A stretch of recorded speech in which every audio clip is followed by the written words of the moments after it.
What if I told you that the one thing keeping you from the life you've always wanted isn't out there in the world, but inside your own mind? It's not your circumstances, your relationships, or your lack of opportunities. It's a single thought, buried so deep in your subconscious that it's become your truth. That thought has been running the show, quietly controlling your actions, your decisions, and even your self-worth. Today, we're going to expose that thought for what it is, and more importantly, show you how to let it go. This isn't just another self-help video, this is a turning point. Let's begin. 1. What is the one thought holding you back? When you think about the challenges in your life, it's easy to blame external factors. Maybe you're stuck in a job that doesn't fulfill you, or you've been procrastinating on a passion project for years. Maybe you've convinced yourself that your dreams are just too far out of reach. But here's the truth. The root of every one of those challenges is a single, insidious thought. It's the belief that I'm not enough. Now, this thought doesn't always announce itself so plainly. It's sneaky, disguising itself in phrases like, I'm not smart enough to succeed. I'm not attractive enough to find love. I'm not skilled enough to make a difference. But all these doubts boil down to the same core belief, that somehow you're lacking. And because this belief feels so real, you rarely question it. You just accept it as part of who you are. Think about it. How many opportunities have you passed up because you believed you weren't ready or good enough? How many dreams have you shelved because you thought they were beyond your reach? This single thought isn't just holding you back, it's shaping your entire reality. But here's the thing, this belief is not the truth. It's a lie your mind has been telling you, and it's time to stop listening. 2. Where does this thought come from? To understand why this thought has so much power over you, we need to go back to where it all began, your early years. As children, we don't have the ability to question or analyze the world around us. We absorb everything we hear, see, and experience as if it's the absolute truth. Maybe you had a parent who was overly critical, constantly pointing out your flaws. Maybe a teacher embarrassed you in front of your classmates, or a friend made a hurtful comment that stuck with you. These moments may have seemed insignificant at the time, but they planted a seed of doubt, of unworthiness. And here's the tricky part. The human brain is wired to seek patterns. So, every time you experienced a similar situation, whether it was rejection, failure, or criticism, that seed was watered. Over time, it grew into a belief system that told you, I'm not enough. The most painful part of this is that your subconscious clings to these beliefs because they feel familiar. And to your mind, familiarity equals safety, even if it's holding you back. This is why you might find yourself stuck in cycles of self-doubt, procrastination, or fear. Your mind is trying to protect you by keeping you within the boundaries of what it knows. But here's the liberating truth. These beliefs were never yours to begin with. They were handed to you by others, parents, teachers, society, and you've been carrying them ever since. It's time to question them. 3. How this thought shapes your reality. Now let's get into the deeper impact of this thought. You see, your beliefs don't just sit quietly in the background, they actively shape the way you perceive and interact with the world. Every decision you make, every opportunity you take or avoid, is filtered through this belief. For example, let's say you believe you're not smart enough to achieve your goals. Even if an incredible opportunity lands in your lap, you might hesitate to pursue it. You might think, I'll mess it up, or I'm not ready. And in that hesitation, the opportunity slips away. The cycle repeats, reinforcing the original belief. This belief also affects how you see other people. If you believe you're not enough, you might assume others are better, smarter, or more deserving than you. You might compare yourself constantly, always falling short in your own eyes. But the most damaging aspect of this belief is how it limits your potential. Your subconscious mind is incredibly powerful, but it can't differentiate between reality and belief. If you tell yourself you're not enough, your mind will work tirelessly to prove it. It's like wearing glasses with cracked lenses. No matter where you look, your vision is distorted. The good news? You can take those glasses off. You can rewrite the narrative. But first, you need to understand how to spot this thought when it arises. 4. The subtle ways it manifests. One of the most frustrating things about this thought is how sneaky it is. It doesn't always show up as a loud, obvious voice in your head. Instead, it manifests in subtle, almost invisible ways. Think about the last time you procrastinated on something important. Maybe you told yourself, "I'll do it tomorrow," or "I need more time to prepare." On the surface, it seems harmless. But if you dig deeper, you'll often find the root cause: fear. And that fear stems from the belief that you're not good enough to succeed. Or consider self-sabotage. Have you ever been on the verge of achieving something great, only to suddenly lose motivation or make a careless mistake? That's not coincidence. That's your subconscious trying to pull you back to what feels familiar. Even perfectionism, which is often seen as a positive trait, can be a symptom of this belief. When you constantly strive for perfection, it's often because you feel like you're not enough as you are. You're trying to overcompensate for that inner doubt. Recognizing these patterns is crucial. The next time you catch yourself procrastinating, self-sabotaging, or striving for perfection, pause and ask yourself, what belief is driving this behavior? What am I afraid of? 5. How to let it go. Letting go of this thought is not about ignoring it or pretending it doesn't exist. It's about confronting it head-on and rewriting the narrative. Here's how you can start. Step 1. Awareness. The first step is simply noticing the thought. Pay attention to the moments when it arises. Maybe it's when you're about to try something new, or when you're reflecting on a mistake. Step 2. Question it. Ask yourself, is this thought really true? What evidence do I have to support it? What evidence contradicts it? Often you'll find that the belief has no real foundation. It's just a story you've been telling yourself. Step 3. Replace it. Once you've questioned the thought, replace it with a more empowering one.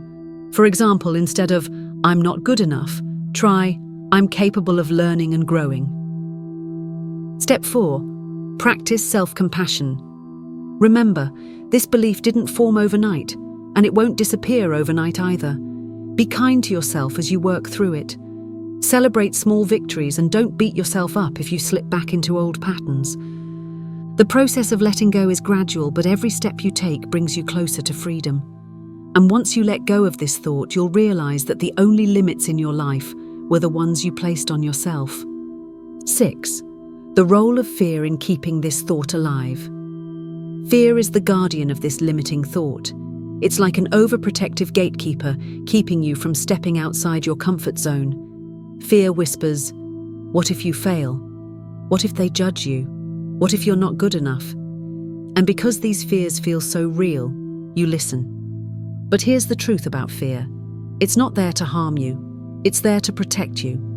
Your subconscious mind uses fear as a defense mechanism to keep you safe from perceived threats. The problem is, your subconscious doesn't distinguish between real danger and imagined danger. For instance, let's say you have an opportunity to speak in public.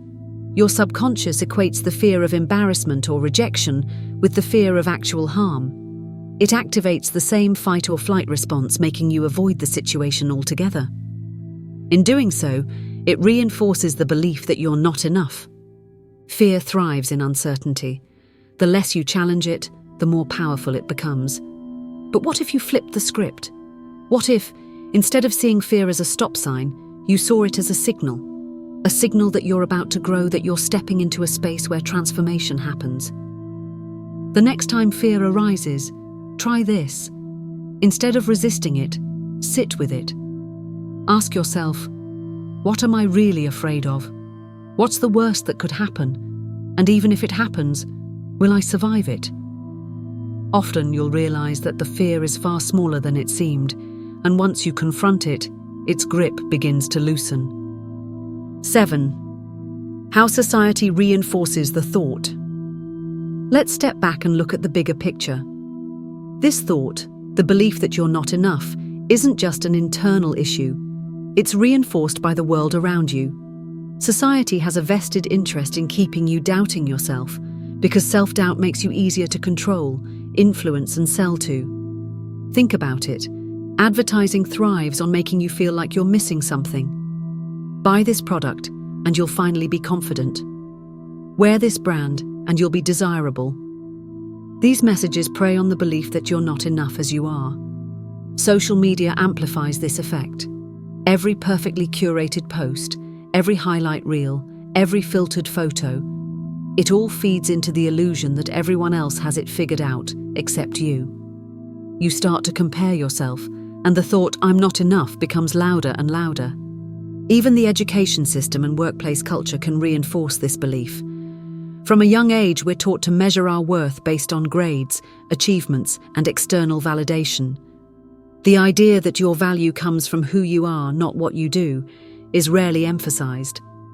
The key to breaking free from this societal trap is awareness.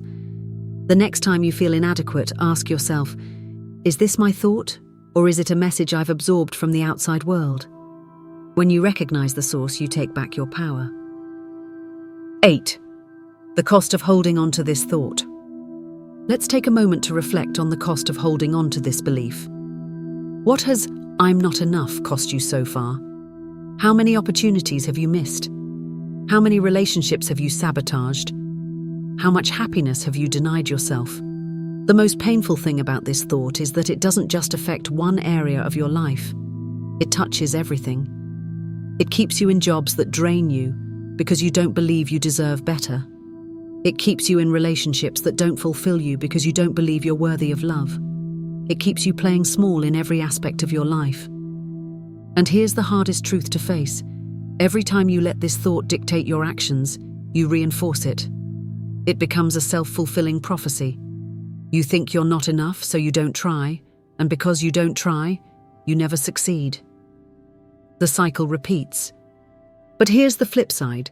The moment you decide to challenge this thought, the cycle starts to break.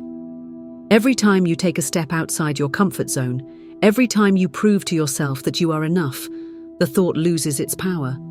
And with time, it fades away entirely. 9. The importance of self-compassion. Letting go of this thought isn't about forcing yourself to think positive or pretending the doubt doesn't exist. It's about meeting yourself with compassion, understanding that this belief has been part of your story for a long time, and that's okay. Think of it this way.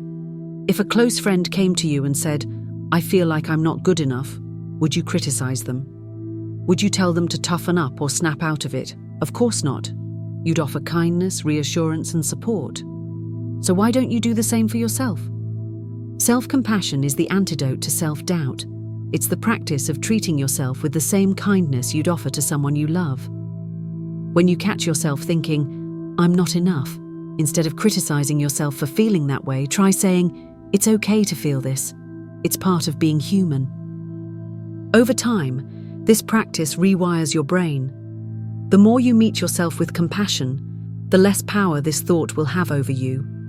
And eventually, you'll realize that the belief, "I'm not enough," was never true. It was just a shadow, and shadows can't exist in the light of self-awareness. 10. What happens when you let it go? Now, imagine a life where this thought no longer exists. What would it feel like to wake up each day without the weight of "I'm not enough" holding you back? To pursue your dreams without hesitation, to speak your truth without fear, to love yourself fully and unapologetically. When you let go of this thought, everything changes. Your confidence grows not because you're faking it, but because you've reconnected with your true self. You start to see opportunities where you once saw obstacles. You take risks, not because you're fearless, but because you trust yourself to handle whatever comes your way. Most importantly, you realize that your worth was never tied to what you achieved, how you looked, or what others thought of you.